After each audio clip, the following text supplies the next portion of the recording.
తులసీదాస్ గారు చెంబుతో కాసిన నీళ్లు తీసుకొచ్చి రావి చెట్టు మొదట్లో పోసి రావి చెట్టు కింద కూర్చుని తపస్సు చేస్తుండేవారు. ఆ రావి చెట్టు మొదట్లో గంగ నీళ్లు పోస్తుంటే గంగాజలం తగిలిందో ఏమో ఒక బ్రహ్మరాక్షసుడు పైనుంచి కిందకి దిగాడు. బ్రహ్మరాక్షసుడు అంటే ఎవరు అనుకుంటారేమో, వేదం చదువుకుని కూడా దొంగతనాలు లాంటివి చేసి బ్రతికిన వాళ్ళు బ్రహ్మరాక్షసులు అవుతారు. అటువంటి బ్రహ్మరాక్షసుడు క్రిందకి దిగి అన్నాడు, నువ్వు నాకు మహోపకారం చేశావు, ఎప్పటి నుంచో ఈ చెట్టు మీద పడున్నాను. నువ్వు గంగాజలాన్ని తెచ్చి ఈ చెట్టు మొదట్లో పోసినప్పుడు గంగాజల స్పర్శ చేత నా పాపం శమించింది. నేను సాధారణ రూపాన్ని పొందాను. నీకు నేను ప్రత్యుపకారం చెయ్యాలనుకుంటున్నాను. నీవు రామదర్శనం కోసం పరితపిస్తున్నావు. నీకు రామదర్శనం కావాలి అంటే చేయించగలిగిన వారు హనుమ ఒక్కరే. హనుమ రోజు వస్తుంటారు. ఎక్కడికొస్తారో తెలుసా?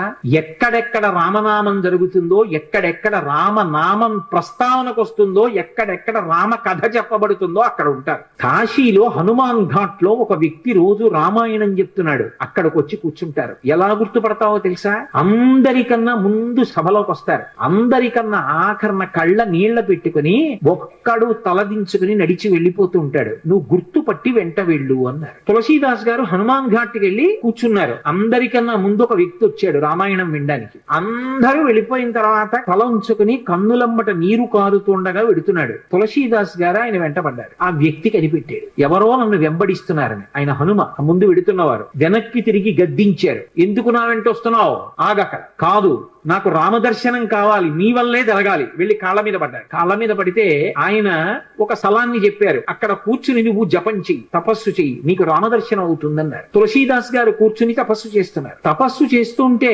రామలక్ష్మణులు ఇద్దరు రాజకుమారుల రూపంలో గుర్రాల మీద వచ్చారు. వచ్చి గుర్రాలు దిగి అరుగు మీద సేద తీరారు. ఎవరో రాజకుమారులని తులసీదాస్ గారు ఊరుకున్నారు. వాళ్ళిద్దరూ గుర్రం ఎక్కి వెళ్ళిపోయారు. హనుమ వచ్చారు. రామలక్ష్మణులు వచ్చారు, గుర్తుపట్టావా అన్నారు. ఎప్పుడు వచ్చారు అన్నారు. అయ్యో, ఇద్దరు రాజకుమారుల వేషంలో వచ్చారయా, నువ్వు గుర్తుపట్టలేదు, వెళ్ళిపోయారు. ఎంతో బాధపడ్డారు. మళ్ళీ సాధన చెయ్యన్నారు. మళ్ళీ సాధన మొదలుపెట్టారు. మళ్ళీ సాధన మొదలు పెడితే కొన్నాళ్ళు అయిపోయిన తర్వాత చిన్న పిల్లవాడి రూపంలో రాముడు వచ్చాడు. గంధం తీస్తున్నారు తులసీదాస్ గారు రామచంద్రమూర్తికి అనులేపనం చేయడానికి. చిన్న పిల్లవాడి రూపంలో వచ్చి తాతా తాతా నాకు గంధం ఇస్తావా అని అడిగాడు. ఇది రాముడి కోసం రా పో అన్నారు తులసీదాస్ గారు. మళ్ళీ పొమ్మంటున్నాడు రా రాముడు వస్తే అని హనుమ వెంటనే పంజరంలో చిలక రూపంలో వచ్చి పాట పాడారు. రాముడు బాలుడి రూపంలో వచ్చి తులసీదాస్ గారిని గంధం అడుగుతున్నాడు. గుర్తించలేని తులసీదాసు వెళ్ళిపోమ్మంటున్నాడు అని. అది విన్నటువంటి తులసీదాస్ గారు వెంటనే పిల్లవాడి కాళ్ళు పట్టుకుని పిల్లవాడి కాళ్ళ మీద పడ్డారు. పడగానే రామచంద్రమూర్తిగా దర్శనమిచ్చారు.